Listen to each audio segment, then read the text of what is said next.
situasi kondisi daerah yang harusnya dilewati jalur lintas selatan itu pertumbuhan ekonominya lebih rendah daripada yang jalur lintas utara.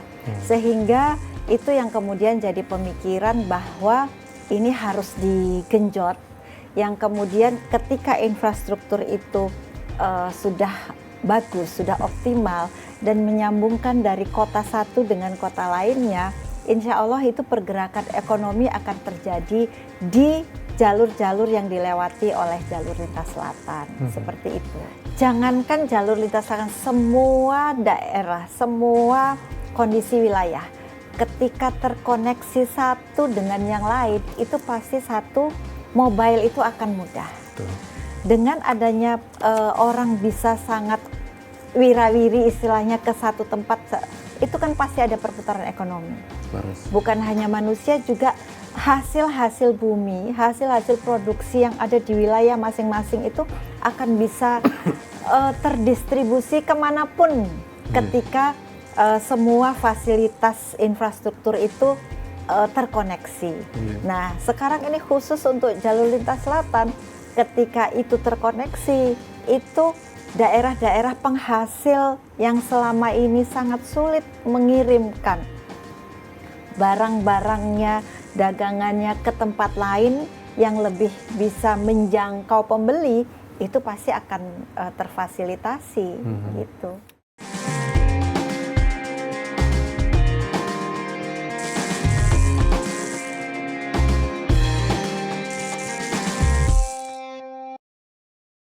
Assalamualaikum warahmatullahi wabarakatuh, dulur-dulur Jawa Timur. Alhamdulillah kita bisa berjumpa lagi dalam Jatim Channel Podcast DPRD Provinsi Jawa Timur.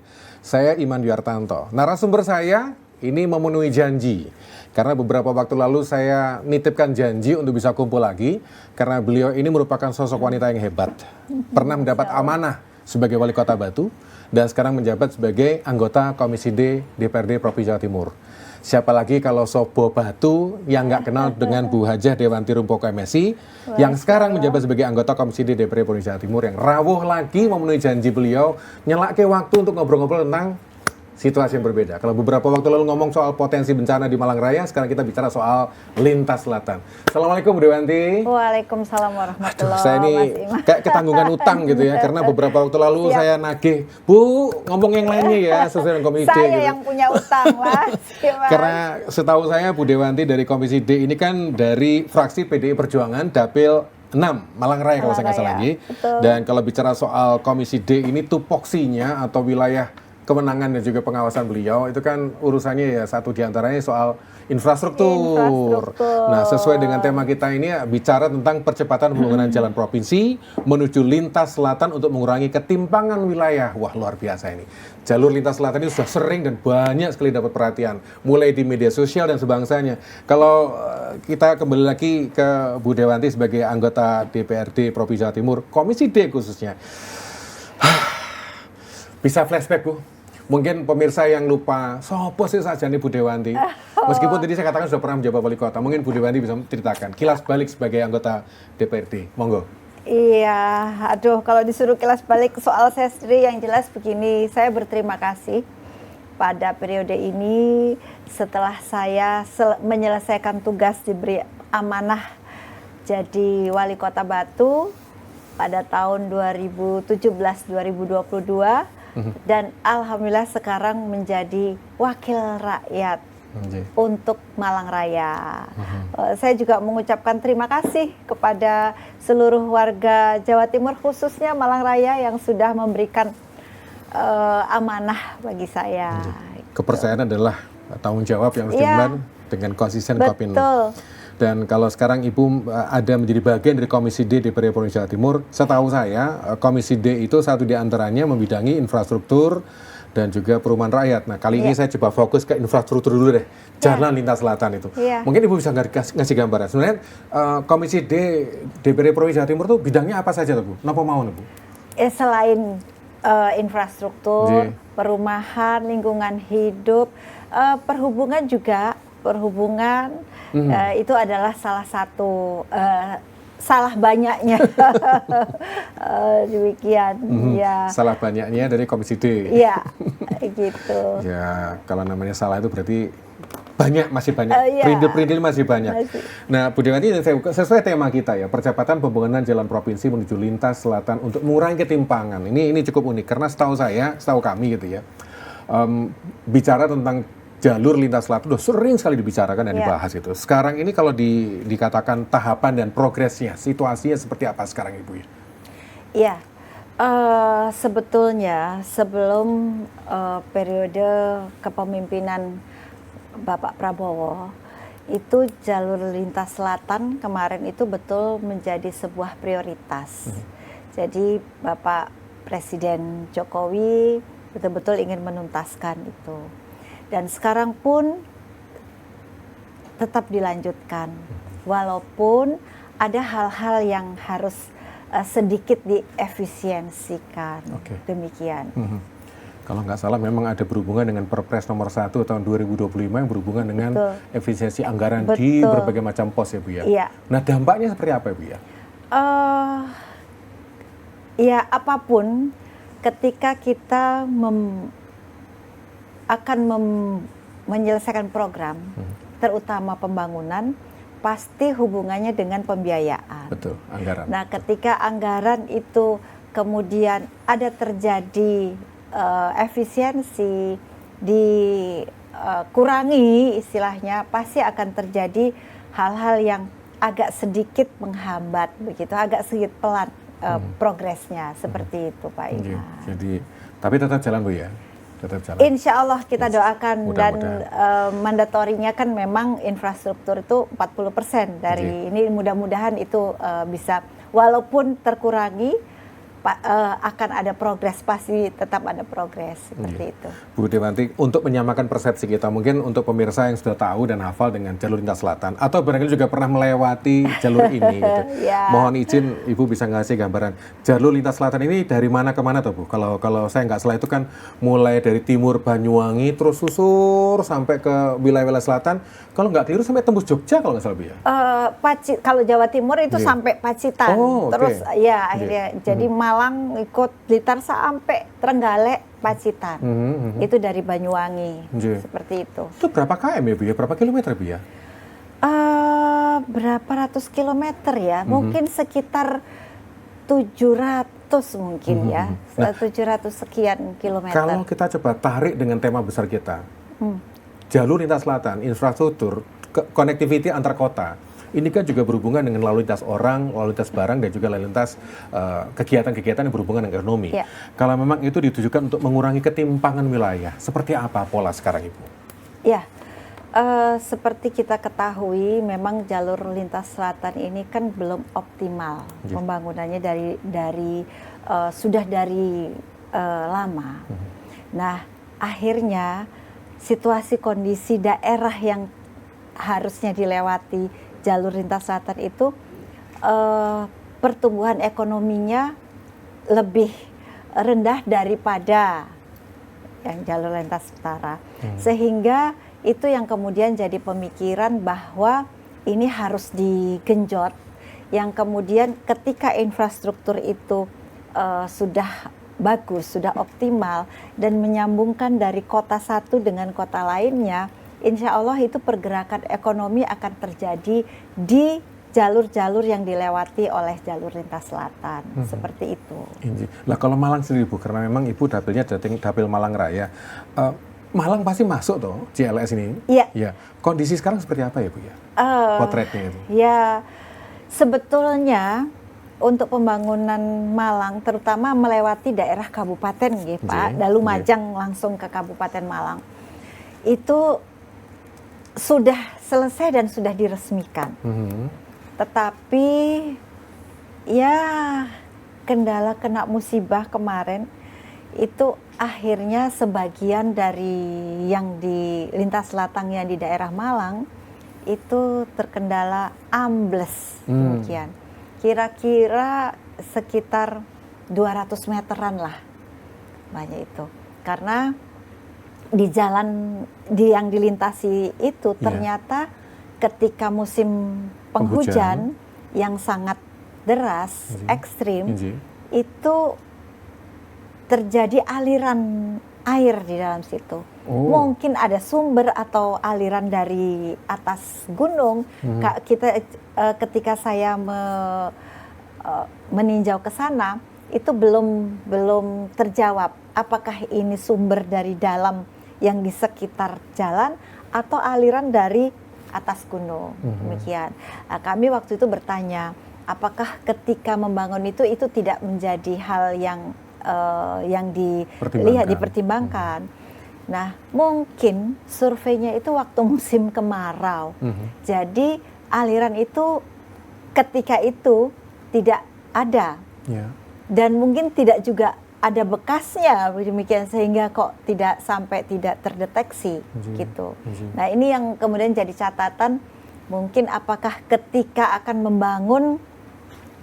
membuka jalan baru, ya, survei itu harus dilakukan pada musim penghujan agar supaya aliran-aliran yang muncul di penghujan itu terlihat. Betul. Mungkin itu adalah sebuah masukan atau catatan kami, sehingga hal-hal yang tidak diinginkan ini tidak terjadi seperti itu. Ya, dan sangat sayang sekali karena bagus sekali jalannya itu sudah lebar dan situasi kondisinya itu sangat menunjang, artinya pemandangannya indah. Betul. Ketika orang-orang lewat itu pasti akan sangat senang. Pasti gitu. memang beberapa waktu lalu kan memang beredar dan viral gitu ya, spot-spot di jalur lintas selatan jadi masuk di Instagram, sosial media dan sebangsanya. Dan kalau dibicarakan soal itu potensi wisata, ya setahu saya Malang itu punya Balai Kambang, ada Sendang Biru, betul, ada Kondang Merak, terus ada Gua Cina sebangsanya. Itu apakah ini ada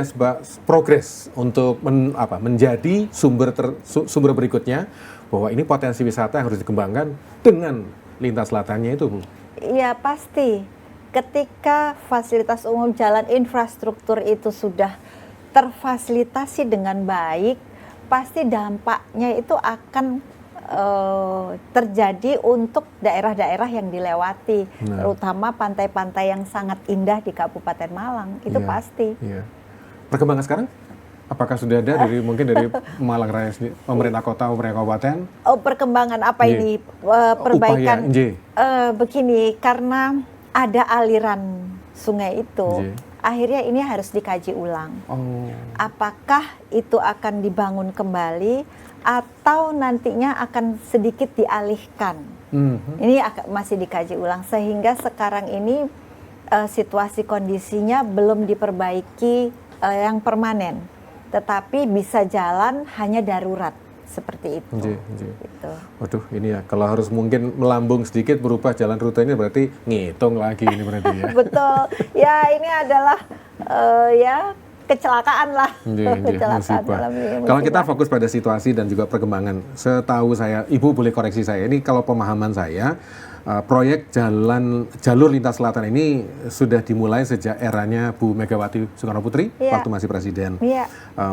Dan situasinya adalah memang waktu itu Bu Mega sebagai presiden meningkatkan konektivitas dan juga akses ke wilayah selatan Jawa Timur. Kalau bicara soal akses dan connectivity, potensinya seperti apa, Ibu ya? Potensi ini? Jangankan jalur lintas selatan, semua daerah, semua kondisi wilayah, ketika terkoneksi satu dengan yang lain, itu pasti satu mobile itu akan mudah. Betul. Dengan adanya orang bisa sangat wirawiri istilahnya ke satu tempat, itu kan pasti ada perputaran ekonomi.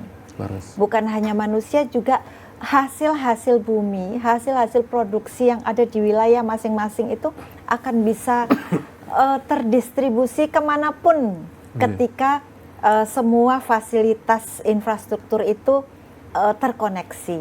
Nah, sekarang ini khusus untuk jalur lintas selatan, ketika itu terkoneksi, itu daerah-daerah penghasil yang selama ini sangat sulit mengirimkan barang-barangnya, dagangannya ke tempat lain yang lebih bisa menjangkau pembeli, itu pasti akan terfasilitasi gitu. Otomatis ya. Ya. Oke. Saya coba kembali lagi merefleksi situasi jalur lintas selatan ini yang menghubungkan Pacitan, Trenggalek, Tulungagung, Blitar, Malang, Lumajang, Banyuwangi di timur. Kalau bicara soal progres pembangunannya dengan fakta keadaan sekarang, apakah ada semacam informasi tentang pendanaan? Mungkin pemerintah yang pemerintah daerah yang dilewati oleh yang menghubungkan ini juga melu urunan kira-kira. Karena mereka sama-sama punya kepentingan tuh Bu ya. Ada nggak ya pola seperti itu? Begini, ketika membangun infrastruktur, memang ada pembagian tugas istilahnya, pembagian peran. Yang membangun jalan itu memang pusat. Jadi, tetapi pemerintah daerah itu menyiapkan lahannya semua. Nah, ini yang kadang-kadang situasi kondisi ini yang akhirnya menghambat. Penyiapan lahan itu kan bukan gampang-gampang susah ya, tidak mudah. Iya, betul. Satu, ketika itu daerah umpamanya perhutani, itu mungkin kita bisa berkoordinasi dengan kementerian tersebut. Tetapi ketika lahan itu adalah lahan punya individu, perorangan, satu, kita harus mengganti. Nah, itu kan butuh anggaran. Nah, seperti itu. Kalau yang bersangkutan juga bersedia, gitu, itu adalah hal-hal yang perannya di situ. Jadi pemerintah daerah dalam hal ini kabupaten kota itu harus menyiapkan itu. Selain hambatan anggaran, apakah ada kendala lain Bu yang dari kacamata rekan-rekan Komisi D? Saya rasa anggaran itu adalah kuncinya. Dan tapi juga sosialisasi kepada masyarakat, terutama yang dilewati jalan itu juga faktor yang juga harus disiapkan. Mungkin gitu. Sekarang pengorbanan nanti tahun ke tahun berikutnya kan NCOP-nya naik, lalu ada usaha-usaha ekonomi. Luar biasa. Betul. Setahu saya jalur lintas selatan ini butuh waktu cukup panjang. Sangat. Hampir 2 dekade kalau saya, 20 sekian tahun gitu ya. Dan rentangnya itu hampir 700 km memang. Kalau dengan situasi sekarang di bawah kepemimpinan Pak Prabowo sebagai presiden, ada semacam target di tengah efisiensi atau macam arahan dari pemerintah pusat, Bu? Begini, awal-awal tahun pemerintahan beliau ini yang didengungkan itu masih efisiensi. Sehingga target pembangunan ini masih belum jelas sejauh mana yang akan dilakukan. Jadi sangat berbeda dengan pemerintahan sebelumnya. Kalau sebelumnya kan pokoknya harus selesai infrastruktur ini, jangka waktunya seperti ini, itu yang akses itu yang diutamakan. Nah, sekarang karena situasi kondisi keuangan Indonesia memang harus diatur sebaik mungkin. Nah, efisiensi ini ada, jadi pembangunan yang mungkin dirasa kurang urgent itu mungkin harus sedikit ditunda seperti itu. Yang urgent, yang prioritaskan, Ibu ya. Iya. Nah, JLS-nya masuk prioritas, Bu ya? Gimana komitmen Pak Prabowo ya? Harusnya masuk prioritas. Tetapi ketika efisiensi ini mungkin prioritas, tetapi progresnya mungkin diperlambat. Umpamanya tadinya harus tahun ini selesai, mungkin masih bisa 2 atau 3 tahunnya lagi. Info dari pusat ke pemerintah provinsi dan juga mungkin dibagikan ke rekan-rekan ke parlemen apa, Bu ya, tentang target waktu ini? Saya belum mendapat informasi tentang target waktu. Yang jelas anggarannya itu sebegini, cukupnya berapa itu yang kita jalankan. Oke, baik. Kalau bicara soal penggal, setahu saya jalur lintas selatan ini kan juga dibagi beberapa segmen. Di Tulungagung progresnya kalau nggak salah dari total 50 sekian kilometer baru dapat 37 sekian kilometer. Update sekarang apakah sudah ada perkembangan, Ibu, atau informasi terkini? On progress masih segitu. Jadi ini nanti yang progres berikutnya adalah yang belum dibangun seperti itu. Kalau Malang Raya sih gimana, Bu? Yang Cipratan kira-kira? Sepertinya Malang Raya sampai saat ini belum ada penambahan. Oh gitu ya. Karena setahu saya kan jalur lintas selatan wilayah Malang ini menghubungkan dengan perbatasan Blitar, lalu mulai Balekambang, Kedung Salam yang jalurnya sekitar 18 km kalau nggak keliru. Itu sudah ada info perkembangan terbaru, Bu? Saya kok belum update ya, Iya. saya belum update. Iya. Tapi mudah-mudahan bisa dilaksanakan tahun ini. Kalau untuk Blitar, Bu, kami dapat kabar rencananya, menurut informasi yang kami dapatkan, Kabupaten Blitar pada tahun 2025 itu tuntas, gitu ya. Di Kabupaten Blitar kabarnya panjangnya cuma sekitar 62,8 km gitu ya. Iya. Itu ada perkembangan mungkin dari rekan-rekan parlemen atau provinsi, Bu? Insya Allah itu akan tuntas, ya, di Kabupaten di Blitar. Iya. Di Tuntas Blitar. dalam artian bisa dipakai atau digunakan? Sudah bisa, mudah-mudahan akan bisa diresmikan tahun ini. Ya. Luar biasa ini. Baik, saya coba bergeser ke wilayah lain karena selain untuk pembangunan jalur lintas selatan juga ada pelebaran jalan di Gondang Legi dan Batur yang juga masuk. Ya, Gondang Legi dan Batur. Ini seperti apa, Ibu? On progress sekarang, Bapak. Jadi mudah-mudahan ini bisa terlaksana sesuai dengan waktu yang program yang sudah ditentukan. Mudah-mudahan seperti itu. Bu, kalau sesuai dengan tema kita ya, bahwa jalur lintas selatan ini dibangun untuk mengurangi ketimpangan antara utara dengan selatan. Betul. Nah, kalau bicara soal tadi Ibu juga sudah matur bahwa kalau semua sudah terhubung dengan baik, pasti lalu lintas orang lancar, lalu lintas barang juga lancar, dan ekonomi pasti bergulir dan berputar begitu ya. Dengan adanya JLS ini, ketimpangan seperti apa yang menjadi skala utama? Kira-kira wilayah mana yang nanti akan menjadi potret pertama supaya kelihatan, kroso dampaknya, Ibu? Malang, Tulungagung, Blitar? Mudah-mudahan sih semua bisa berprogres walaupun perkembangannya itu sangat tergantung dari hasil daerah tersebut yang kemudian akan dibawa kemana gitu. Kami berharap semua punya pertumbuhan ekonomi yang lebih dari sebelum ada JLS. Tapi seberapa besar itu sangat tergantung dari potensi daerah masing-masing. Jadi kalau umpamanya Kabupaten Malang itu di daerah sana itu selain hasil pantai juga banyak tebu, pertanian tebu dan juga, nah itu hal-hal seperti itu mungkin yang bisa sangat lebih bisa cepat punya pertumbuhan ekonomi gitu. Perlu Mas Iman ketahui hasil pantai selatan itu ikan tunanya besarnya itu mungkin tingginya seMas Iman. Waduh. Ya itu kalau mau bisa dibayangkan kalau umpamanya dia punya akses yang bagus kemanapun gitu, itu kan bisa sangat berdampak ekonomi. Betul, saya bisa bayangkan dengan dimensi tubuh saya 190 cm itu kalau ikan tunanya segede itu ya. Jadi orang yang memanggul itu ikannya terseret kelewat di lantai, jadi kan lebih tinggi dari umpamanya orangnya 150 atau 160 gitu. Lah dia itu ekornya itu nyeret gitu. Nyeret. Jadi kan Allah. pasti hampir 2 meter mungkin ikannya. Betul. Saya kembali pada potensi wisata, Ibu, karena di sosial media memang sudah marak sekali dan masif. Waktu kemarin Lebaran itu saya juga sempat melihat ada beberapa influencer yang motret situasi jalur lintas selatan dengan pantainya dan segala macam. Nah, kalau bicara soal JLS sendiri sebagai sebuah kawasan pertumbuhan ekonomi dan potensi wisata, itu udah kroso nggak, Bu, ya, untuk Malang misalnya? Ada kroso nggak, Ibu, ya?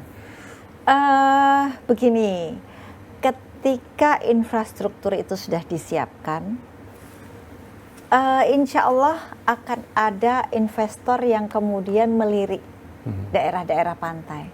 Sekarang yang jadi masalah, fasilitas di pantai-pantai selatan itu kan belum optimal. Sehingga seperti penginapan, itu boleh dibilang belum ada. Sehingga orang ke sana itu hanya main sebentar ke pantai, terus sudah pulang, sehingga mereka spend money itu kan hanya sedikit, paling makan ikan bakar, minum air kelapa dan sudah pulang. Tapi ketika ada tempat-tempat penginapan yang representatif, yang hotel bintang 5 bahkan di situ, nah pasti akhirnya kan orang akan tinggal di situ, paling enggak 2 malam, apalagi bisa 3 malam, apalagi bisa seminggu. Nah itu kan akan menjadi sebuah perputaran ekonomi yang luar biasa di situ. Nah fasilitas sudah dibangun, insya Allah ada investor yang tertarik untuk investasi di daerah pantai selatan, itu pasti akan langsung pertumbuhan ekonominya akan bisa 100% berlipat. Mungkin loh. Ya, katakanlah kalau menunggu investor, mungkin ada semacam program badan usaha milik desa seperti di Batu kan juga sudah sukses, jadi percontohan untuk pengembangan wisata. Apakah ada konsep atau rencana ke depan? Misalkan desa wisata di jalur Selat Selatan dan sebangsanya, Ibu? Iya, saya rasa kalau umpamanya desa dengan BUMD-nya itu pasti semua sudah ada. Tetapi kita juga harus sangat sadar bahwa ketika BUMD hanya kan mereka investasinya pasti akan tidak terlalu besar. Betul. Satu itu, kedua juga memanage fasilitas tidak kelasnya itu bukan kelas internasional. Nah, sementara yang punya uang yang untuk bisa membuang uangnya dari itu kan orang-orang yang ya ingin fasilitas yang baik lah. Kenapa saya bilang gitu? Karena contohnya di Batu, ketika belum ada hotel bintang 5, terus terang ya pertumbuhan ekonomi oke, tapi tidak melesat. Tapi karena apa? Ternyata orang-orang Jakarta itu selalu bilang di sana ada hotel bintang 5 enggak? Ada hotel yang gini, pesawatnya pun gini, di kesana kalau naik pesawat ada pesawat Garuda nggak? Lewat mana? Ya dulu waktu belum ada Garuda, mereka lewat Surabaya dan itu aduh dari Surabaya ke Malang masih gini masih. Tapi ketika sudah ada Garuda, masuk ke Malang itu luar biasa. Nah ini yang kita mau ngambil pasar di situ, gitu. Jadi ya memang harus investasi yang sekalian punya kelas yang ya dan amunisinya cukup gitu. Betul. Ibu kalau bicara soal menjual potensi sekaligus mengundang investor masuk gitu, apa yang sudah dilakukan oleh Pemprov ya? Mungkin sempat bicarakah dengan rekan-rekan Pemprov untuk strategi ini? Saya belum sampai ke sana soal Pemprov, tapi yang jelas satu, trust kepercayaan investor itu harus dibangun. Nah, Pemda dan Pemprov itu harus memberikan ruang untuk izin dan segala macam itu dipermudah sesuai dengan prosedur, tetapi dipermudah. Kalau bisa ada hal-hal yang menjadi fasilitas ketika umpamanya investor ini sudah kredibel, sangat diketahui, itu Pemda menjemput bola untuk bisa bagaimana ini mempermudah izin dan segala macam. Itu adalah hal-hal yang harus dilakukan agar supaya investor itu mau dengan senang hati melakukan investasi. Ini mumpung ketemu dengan Komisi D, Bu, saya juga pengen tahu yang nama satu sisi pembangunan dengan goal yang cukup besar gitu ya, cukup fantastis, potensi-potensi ekonomi, tapi di sisi lain juga ada upaya-upaya pelestarian lingkungan. Bagaimana Ibu memadupadankan supaya bangun ya bangun, tapi lingkungannya aman ya? Ya, apapun itu semua stakeholder yang bersangkutan itu harus bekerja sama. Ya, izin satu pintu itu kan adalah hal seperti itu. Ketika ada investasi, apakah ini merusak lingkungan, AMDAL-nya, itu sudah harus dilakukan. Saya rasa itu SOP yang harus diikuti. Dan insya Allah ketika syarat-syarat itu SOP-nya betul-betul diikuti, hal-hal yang untuk merusak lingkungan itu tidak akan terjadi. Semua harus komit, semua harus amanah. Betul. Dan semua juga harus kembali pada kitohnya, yaitu manajemen alam. Betul. Kalau bicara soal alam, setahu saya kawasan selatan ini kan ya ada yang terjal gitu ya, naik gunung segala macam, ada perbukitannya gitu ya. Itu apakah juga menjadi sebuah kendala yang jadi konsideran rekan-rekan proyek ya, Bu ya? Bisa menjadi kendala, tapi bisa juga menjadi sebuah konsep arsitek yang keren. Gimana, Bu? Ketika kontur alam itu ada yang kemudian seorang arsitek itu bisa mengemas lingkungan itu dengan baik, tidak merubah kontur, tapi itu sangat luar biasa. Dan kita sudah sangat tahu ketika di Bali, di Lombok, tempat-tempat yang berkontur itu akan menjadi sebuah tempat yang indah ketika seorang arsitek itu bisa membuat desain yang bagus. Itu justru akan menjual. Tempat yang susah ternyata bisa, itu sesuatu yang, kalau yang tempat landai biasa kan, sudah biasa itu. Normal itu. Tidak ada tantangan. Sesuatu yang wow, ketika waduh, itu kan sesuatu. Justru itu kerennya. Kalau bicara soal CLS kan banyak hal yang berhubungan, mulai lingkungan, pengadaannya, sampai dengan upaya-upaya menjaga supaya warga sekitar atau kawasan yang dilewati itu tidak menjadi penonton saja. Kalau bicara soal regulasi, Bu, pripun, apakah sudah ada perda yang memang mengkhususkan diri untuk melindungi semua kepentingan yang dilalui oleh jalur lintas selatan ini, Bu? Saya kalau perda kok di provinsi masih belum.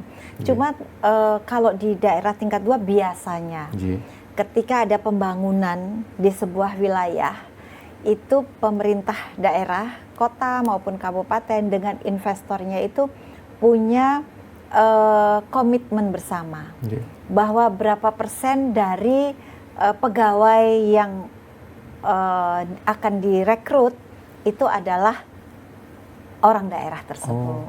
Seperti itu. Nah, tapi ini yang harus kita perhatikan bersama. Kadang-kadang di daerah itu SDM-nya yang tidak dipunyai. Jadi contohnya ada hotel bintang 5 di situ. Ternyata mau nyari manajer itu nggak ada di situ. Yang qualified, lulusan apa, ini bisa bahasa Inggris, ini nggak ada. Nah, kemudian yang tingkat upamanya supervisornya pun, nggak ada. Tingkat manajemennya, kepala bagian juga nggak ada yang punya. Itu yang menjadi concern, yang ketika ada sebuah usaha yang di situ, mari kita siapkan SDM di daerah kita itu untuk bisa mengakses. Yang akhirnya yang bisa dilakukan apa? Jadi cleaning service-nya. Jadi tukang kebunnya. Jadi itu yang biasanya di daerah seperti itu. Nah, makanya dalam hal ini Komisi E selaku pendidikan itu harus punya juga mensosialisasikan untuk menyiapkan SDM di daerah-daerah. Gitu. Ibu sebagai anggota Dewan secara berkala pasti turun ke lapangan untuk menghimpun dan sekaligus menggali masukan dari warga masyarakat. Nah, terkait dengan keberadaan jalur lintas selatan dalam upaya untuk mengurangi ketimpangan antara utara selatan, Ibu. Suara-suara seperti apa, Bu? Harapan-harapan seperti apa yang dibawa oleh warga masyarakat atau konstituen lah katakanlah seperti itu? Ada masukan seperti itu, Bu? Apa ya suaranya? Saya masih mendengar harapan bahwa setelah dibangun ini pasti akan ada sesuatu yang bisa menjadi harapan mereka. Nah, walaupun ini tidak dalam waktu yang sebentar, jadi tidak besok gitu. Ini kan masih berproses, tapi harapan itu ada. Senyampang ini berproses, harusnya SDM itu disiapkan. Ketika kemudian ada hal-hal restoran aja yang buka di situ, SDM dari sini bisa menjadi chefnya kah atau apanya kah gitu kan, itu yang sebetulnya harus dilakukan sehingga harapan orang-orang itu tidaklah harapan yang akhirnya menjadikan mereka hanya pekerja yang bawahan kasar, saja, betul. kasar. Betul. Baik, saya coba merambah ke upaya dalam pembebasan lahan, karena seingat saya jalur lintas selatan ini juga melalui kawasan-kawasan yang ada di bawah naungannya Perhutani. Betul, dan banyak sekali. Bagaimana, Ibu? Karena kan ada satu sisi ada fungsi hutan lindung, konservasi, tapi di sisi lain juga ada kondisi-kondisi yang diperlukan, tapi di sisi lain potensi bahaya banjir, gundul, longsor, dan sebagainya. Ini seperti apa pola perkembangan dan penanganan manajemennya, Ibu? Iya, yang jelas komunikasi antara Menteri PUPR dan Perhutani itu pasti sudah intens. Ketika pusat mau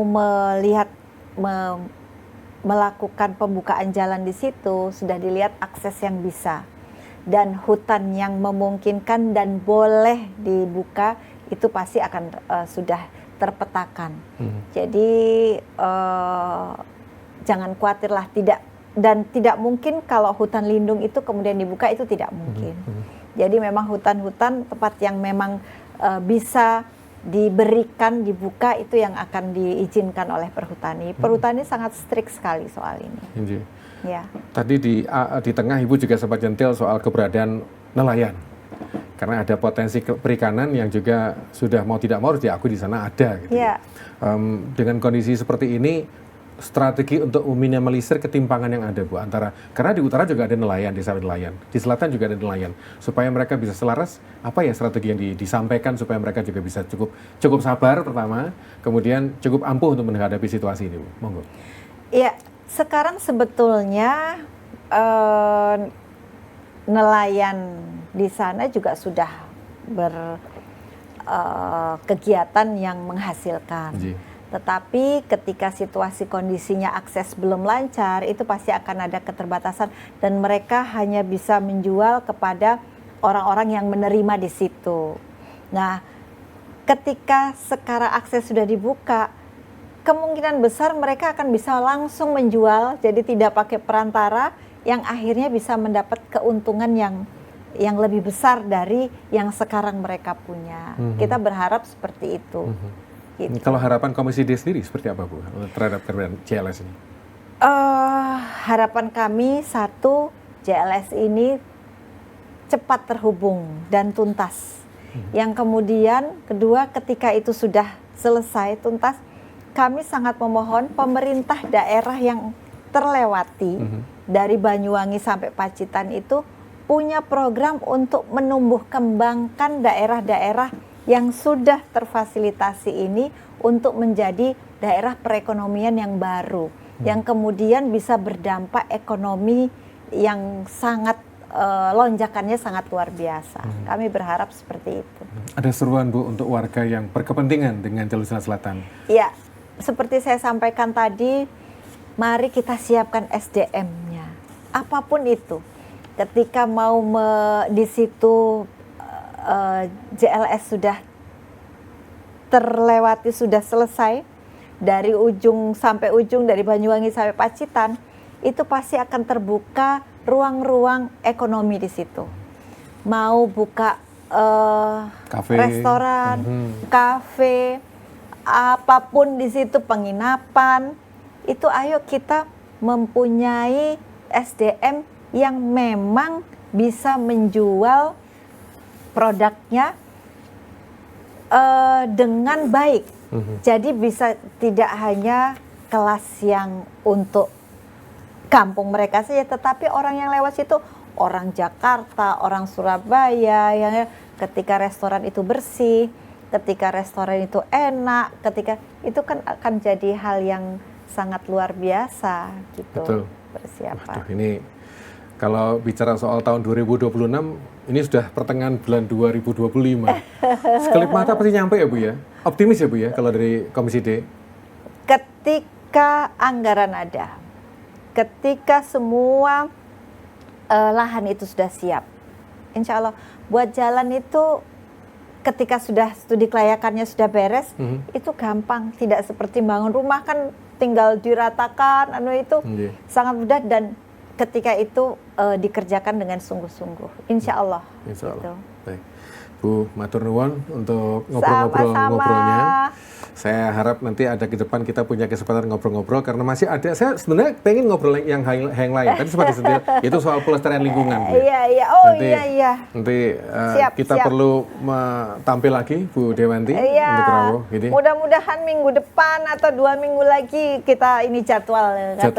Baik. Siap. Di tengah kesibukan, siap-siap untuk agenda paripurna, Bu, ya. Siap.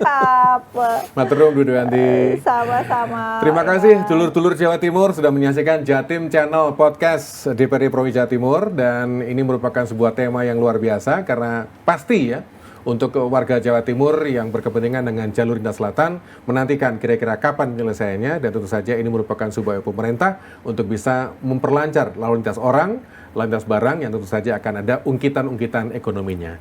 Matur nuwun sekali lagi Bu Dewanti untuk Rabu. Sami-sami dengan senang hati. Dan terima kasih juga untuk yang sudah bersama-sama kita di Jatim Podcast DPD Provinsi Jawa Timur. Saya Iman Dwiartanto. Wassalamualaikum warahmatullahi wabarakatuh. Waalaikumsalam warahmatullahi wabarakatuh.